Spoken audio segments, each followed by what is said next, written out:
What are your parents like? Are they quite traditional? Did they see that and think, okay, right, these guys just love weed?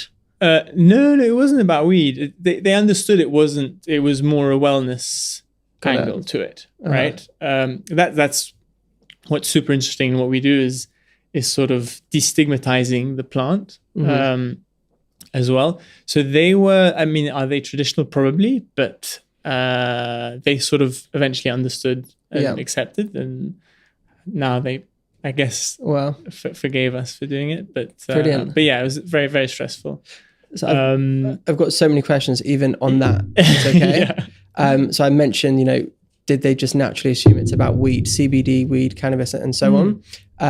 And from my perspective, CBD used to be something that was almost kind of very unsexy, and the only people who would use it and benefit from it were those who really knew about it, and they would take it very often.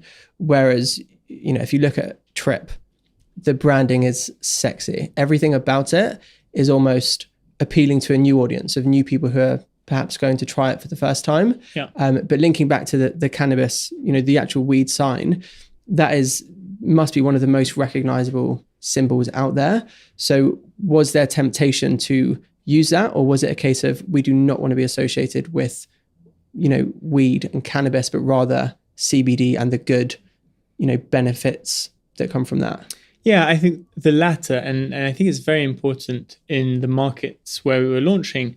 Europe is a completely different proposition to the US, where there is a cannabis culture. People understand the plant like really well. They understand what CBD is and they understand what THC is. So just going back a step, in the cannabis plant, you have a variety of compounds, one of which is called CBD, which doesn't get you high. The other one is called THC, which is illegal and does get you high. And so we're championing the ingredient of CBD as a wellness ingredient. Now, of course, they come from the same plant, so it is essentially the same family, but which is why there's also a lot of confusion of like, we get messages from people being like, CBD saved my life. We get messages from other people like, wow, I'm high from this. It's like, no, you're not. Sit down, babe. You're not high. You're high from other stuff. So in Europe, that's what's been like amazing for us, is that educational bit. So we're, I guess, a bit the pioneers of this category in the UK and Europe, and people don't really understand. So there's a lot to explain to people what CBD does, dosage, all that kind of conversations, answering a lot of questions. So for us, branding and that messaging that we have from our products is crucial, right? You don't want to see a marijuana leaf on our products. You want to see like pastel clean, sort of, I would say cool, cool looking products, trendy. Yeah. So that's brilliant. And even just the way that you speak about this idea of having to educate the audience, that's a really difficult thing to do. Yeah. To educate an audience on any type of new product or the nuances of a certain property. Yeah. That's a big thing to do. But even the way you describe it here, it's like, that was a really exciting thing.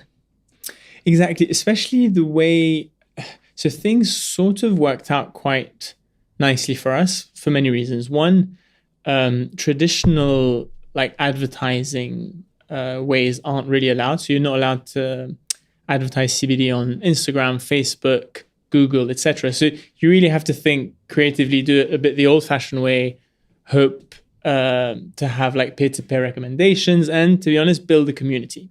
So we launched D2C first, and that was very important for us because of that connection we have with our community and sort of building a Trip community across the world, I guess, where you interact a lot more with them, because people have so many questions about CBD. Like we get so many messages being like, oh, I had a drink, I didn't feel anything. Is that normal? But you have to explain everything. Then they come back, they're like, oh, I upped the dose and I feel great. It's saving my life. Like these kind of things. And it's so important to have that like immediate interaction with your consumer as much as possible. Obviously you can't have it everywhere, but that's been, it's been a blessing in a sense for us. This is a great point then, because when you get to educate somebody on something, you then get to build trust. and almost position yourself as the expert, whether it's an individual or whether it's a brand.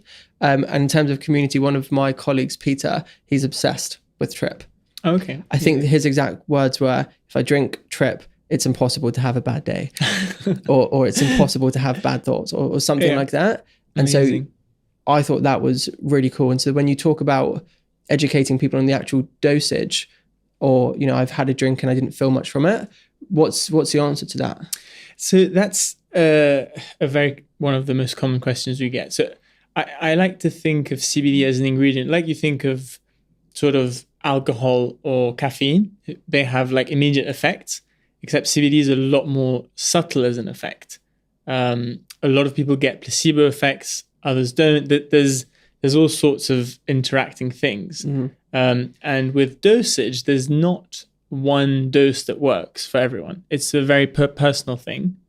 Dosage, I mean, recommended dosage is probably between 10 and 50. To be honest, some days, if I want a really good night's sleep or something, I take a lot more.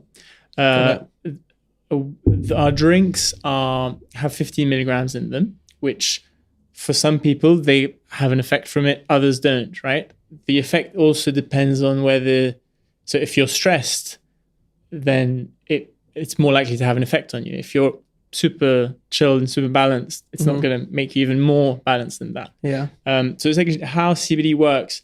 Everyone has a system that's called the endocannabinoid system. And CBD is a cannabinoid, right?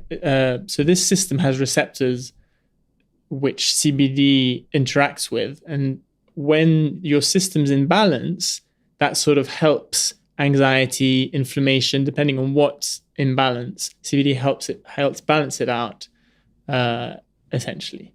So that's why it's very personal. It depends on the time of the day as well, if you are stressed, if you're not, etc. That's brilliant. And that makes a lot of sense. I'm just in my head, I'm thinking like, I've had 2 sips of this right now and I like the taste first of all, but I feel very calm. Yeah. So is that the impact or am I just placeboing hard right now? A couple of 6, probably placebo. Yeah. But as long as it works, there's yeah. But I'm excited to finish the entire drink and then see what I feel like in a few hours. And again, maybe placebo, but you know, you've very kindly brought a bunch of drinks here and I can find them. It feels like they're in a lot of places now, a lot of trendy places, which I'll touch on as well and ask about. But yeah, this could be my new keep calm strategy. Definitely. And I think the drinks format for us was essential. So just going back to the story, I discovered CBD. It was a personal experience. I tore my ACL, which was a real pain. And I hope it doesn't take that for people to discover CBD. So we really wanted something accessible. And drinks was the best way to do it. Make it taste good, make it accessible. Even if some people, like you said, may think that after a couple of sips, they feel better. And then they discover the ingredient more and they research it and they work out their dose.